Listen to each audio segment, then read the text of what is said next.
Sir कलम कर table पर रख देना चाहिए। ये भाषा बहुत अच्छी है। पहले तो मुझे ये बताइए, आप इंडोर्स कर रहे हैं इस बयान को?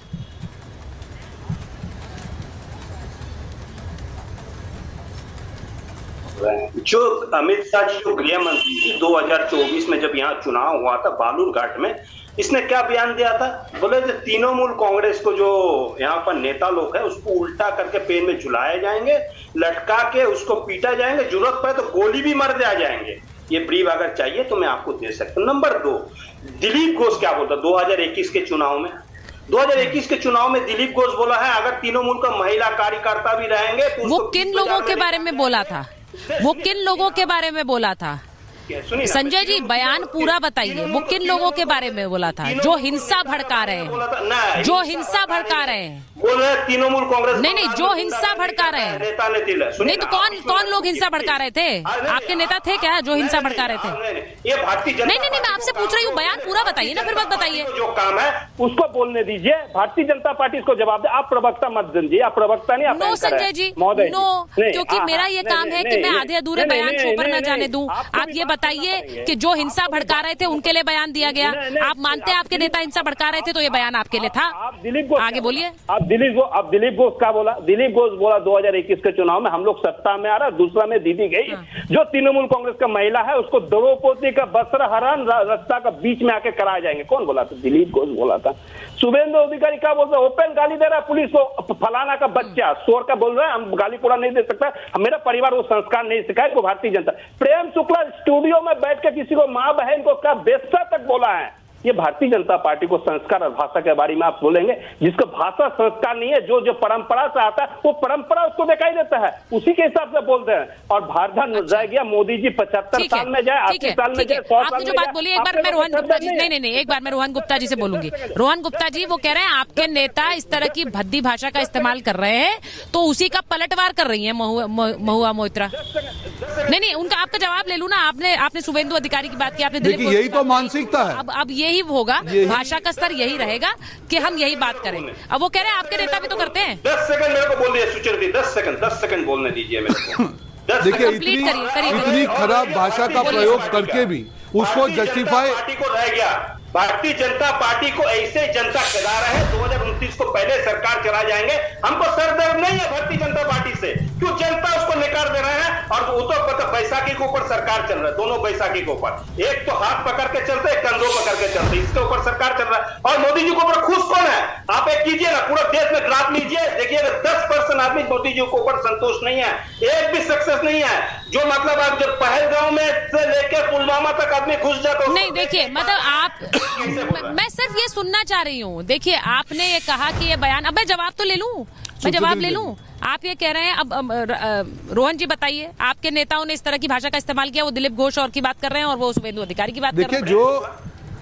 वो कह रहे हैं जैसे को तैसा ही मिलेगा। जिस मानसिकता का शिकार, मैं आपको वही बता रहा हूं, जिस मानसिकता का शिकार टीएमसी के नेता दिख रहे हैं कि आज महुआ मोइत्रा के इतने नफरत भरे बयान को भी ये जस्टिफाई कर रहे हैं। मैं बोल रहा हूं, मैं एक आधिकारिक तौर पे बोल रहा हूं कि किसी भी व्यक्ति का ये बयान की कतई राजनीति में स्वीकार्य नहीं है, पर कौन से लेवल पे ये हो रहा है। एक एमपी ये बयान दे रही है, राहुल गांधी जी सब बड़े नया, बीच में मत बोलिए आप बीच में मत बोलिए। मैं आपके बीच में नहीं बोला था, बिल्कुल शांति से सुन रहा था, बीच में मत बोलिए प्लीज। मैं बिल्कुल आपके बीच में नहीं बोला, सुनने का वो रखिए। आज अमित शाह जी के लिए और मोदी जी के लिए जब राहुल गांधी जी के द्वारा तू तरह की भाषा होगी तो उनके तो वर्कर करेंगी, और आप बैठ के जस्टिफाई करें। इसको बिल्कुल भी जस्टिफाई नहीं किया जा सकता है कोई भी स्तर पे हो। और आप इतने बड़े मन से अगर राहुल गांधी जी इस भाषा का उपयोग करेंगे तो उनके कार्यकर्ता करना स्वाभाविक है। अगर महुआ मोइत्रा जो एमपी है वो सर कलम करने की बात करेंगे तो उनके जो दूसरे प्रवक्ता हो तो स्वाभाविक जस्टिफाई करेंगे। ये तो ऊपर से ही चीजें आती है, कहीं तो उसको रोकना पड़ेगा सुचित्रा जी। और मुद्दा यहाँ पे क्या है, क्या जनता इस भाषा को स्वीकार करेगी? नहीं करेगी। आपको आके माफी मांगनी चाहिए थी कि महुआ मोइत्रा ने गलत बोला, या जो कार्यकर्ता ने गाली दी वो गलत थी, या राहुल गांधी जो तू तरह की भाषा बोल रहे हैं वो गलत थी। जनता को ये आपको मैसेज देना चाहिए। ये किस प्रकार की आप कंपटीशन कर रहे हैं यहाँ पे? इस प्रकार की कभी भी मानसिकता देश स्वीकार नहीं करता है सुचित्रा जी, वो कोई भी पार्टी का कोई भी लीडर हो। This is not acceptable.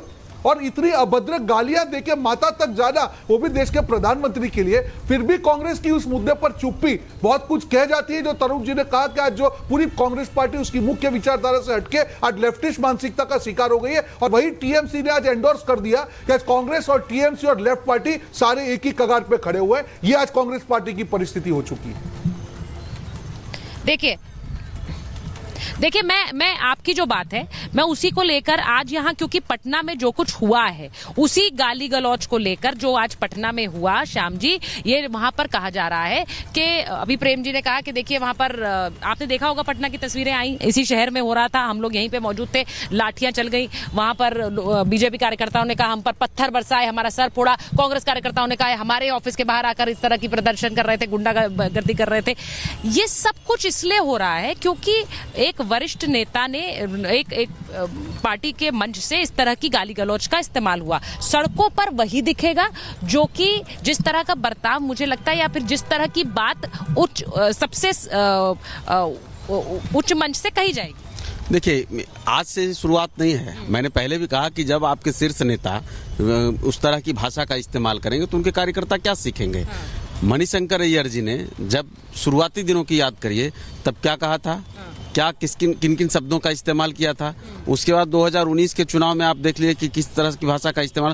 तो ये लोग तो लगातार, चूंकि अभी राहुल गांधी देखिए उनको तो कुछ लोग कुछ स्टेटमेंट लिख करके, कुछ कंटेंट लिख करके देंगे, वो उसी पर दौड़ पड़ते हैं, उसके पहले आगे पीछे वो सोचते नहीं हैं। अभी वो जब बिहार का चुनाव आया है, देखिए अलग अलग देश के हिस्सों में जब चुनाव होता है तो इन पार्टियों के नेताओं की दिक्कत ये होती है कि उन क्षेत्रों के हिसाब से अपनी बातों को, अपने कार्यक्रमों को तय करते हैं।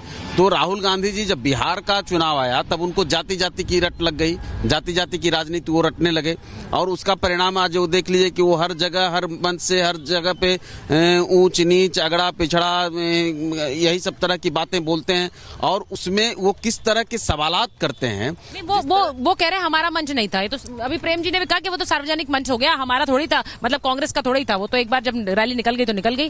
भाई वहाँ जो आयोजक था वो उस मंच पर उस समय मौजूद था, उसके आयोजक ने माफी मांगी है बाजाप्ता, उसने वीडियो रिकॉर्डिंग करके माफी मांगी। अब ये इसको दूसरे रूप देना चाहते हैं। मैं वो नहीं कहा था, किसी का मंच था, क्या राहुल गांधी ने उसको कंडेम किया? कंडेम क्यों नहीं किया? कंडेम क्यों नहीं? देखिए, पहले हम यहाँ पर बोलना चाहते हैं। नहीं, पहले बताइए। अच्छा, हाँ, नहीं उस पे भी आइए, पर कंडेम क्यों नहीं किया? बात शुरू हुई थी कांग्रेस के दफ्तर पर हमले को लेकर के बात शुरू हुई।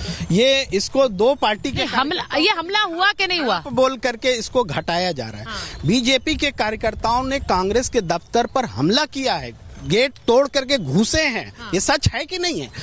नहीं, ये सच नहीं है। लोग देखिए, प्रोटेस्ट जो निकला था, प्रोटेस्ट निकला था, लोग जा रहे थे कांग्रेस के दफ्तर के आगे से। जब प्रोटेस्ट जा रहा था, आप उसके पहले फुटेज को उठा करके देखिए, कांग्रेस के कार्यकर्ता वहां लाठी लेके मौजूद है कि नहीं। वहां उन्होंने ईंट पत्थर का कह रहे थे पत्थर बरसाए गए हम। कांग्रेस के दफ्तर पर इंटेंशनली घुसे हैं, उसका विजुअल है। अंदर घुसे हैं बीजेपी के कार्यकर्ता, ऐसा नहीं। वो बाद में जब इनके ऊपर ढेला चला, जब इनके ऊपर पत्थर चला, तब प्रतिशोध में देखिए, किसी को भी अगर आप उस तरह से रोकने की कोशिश करेंगे, आप उस पर लाठी चलाएंगे, आप उस पर ढेला पत्थर चलाएंगे, तब वो नहीं। बीजेपी के लोग आए कांग्रेस के दफ्तर इंग्लैंड में है क्या? कांग्रेस के दफ्तर पर भाई उस दफ्तर के अंदर घुस रहे हैं, हमला कर रहे हैं, उसका बचाव कर रहे हैं। और सत्ताधारी पार्टी का काम कानून का व्यवस्था को तोड़ना नहीं। प्रेम जी, आप वहां मौजूद नहीं थे, लेकिन मीडिया मौजूद थी।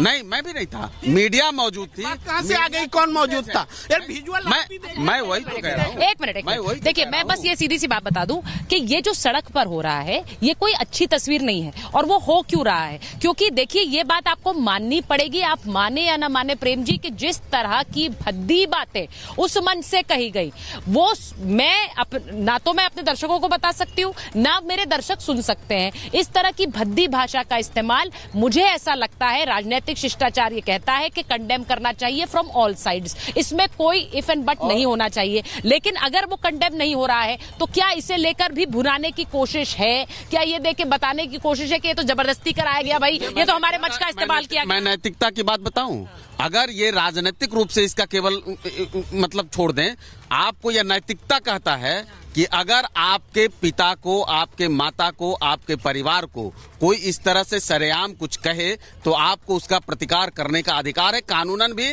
और मुझे लगता है कि ये सामाजिक रूप से भी। ठीक है, मैं एक बार मैं जरा पूछना चाह रही हूँ, मैं हर्षवर्धन जी आपके पास आ रही हूँ।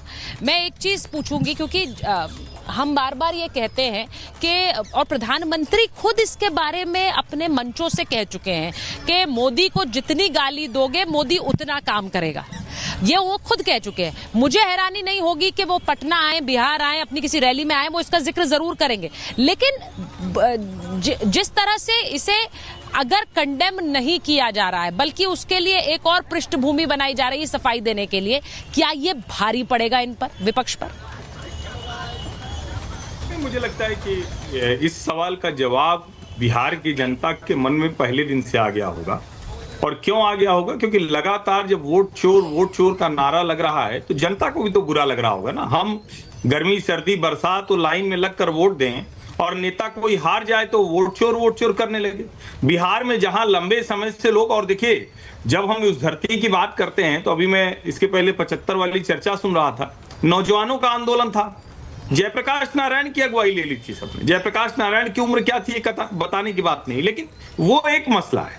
नरेंद्र मोदी अपने राजनीतिक जीवन में जिस तरह से आगे बढ़े हैं, अब उनके ऊपर आप इस तरह की गाली गलौज, आप उनके मैंडेट को